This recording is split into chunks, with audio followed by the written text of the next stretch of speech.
Welcome to our channel, Empathy Forum, a ray of hope. What is the Bhagavad Gita? Bhagavad Gita is the holy scripture and is often considered as a manual of life, and it is often useful for the entire humanity irrespective of religion, caste, creed, gender, etc.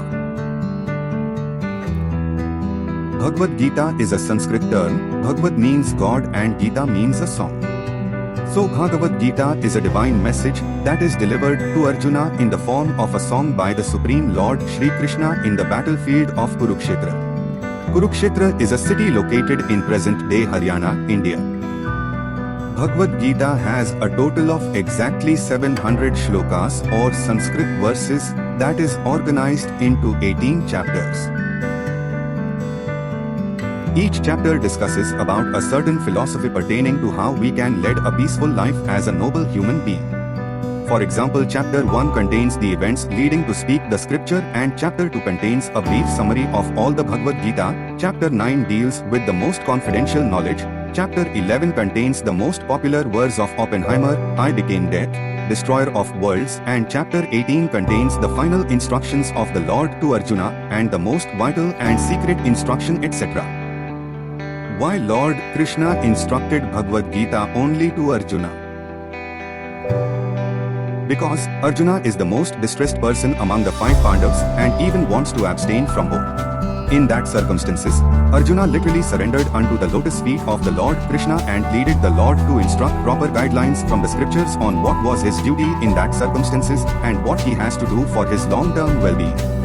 So in order to motivate him and inspire him, the Lord spoke the valuable instructions of the Bhagavad Gita by taking all the references from the authentic Vedic scriptures. It should be noted that Lord Krishna didn't instructed his own philosophy to Arjuna, but rather he used all the Vedic scriptures as references and instructed in a plausible way to Arjuna the most valuable guidelines that are need of the hour at that moment. Of course, these instructions are much needed eternally to entire humanity.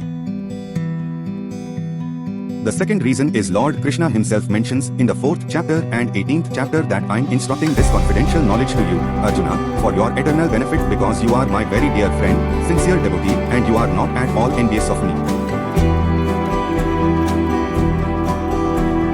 The Kauravas are not at all qualified to hear this Bhagavad Gita because they are all irreligious, arrogant, always envious of Pandavas and non-devotees of the Lord.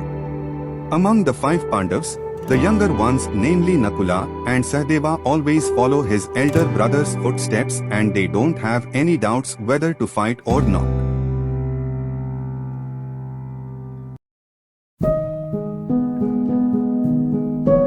The eldest brother of all, Yudhishthira or Dharmraj, was the most pious and righteous person, and he wanted to resolve the matter peacefully and also sent Lord Krishna to Kauravas' capital Hastinapura, present-day New Delhi, for peace negotiations, but unfortunately they failed and the war was inevitable. So Yudhishthira had followed the rules of war and he was not at all distressed at that moment.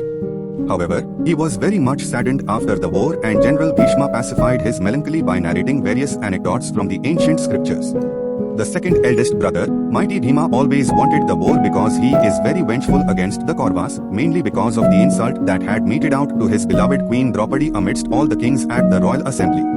Even Lord Krishna wanted the war to happen to eliminate all the Kauravas.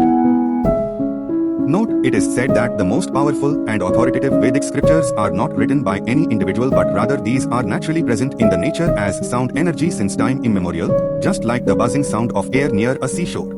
So even learning one letter of these Vedic ancient scriptures is enough to exterminate all of our greatest sins, and this is even stated in this very Bhagavad Gita chapter 2. So my humble request is, if you like it, then praise the Vedas, share to all and spread this divine message to others. If you don't like it, then it's completely okay. It's your personal choice. Just leave it. Be neutral. But don't curse or abuse or spread negativity around this great and pious ancient Vedic scriptures. Thank you. Thanks for watching. Please like, comment, share and subscribe to the channel.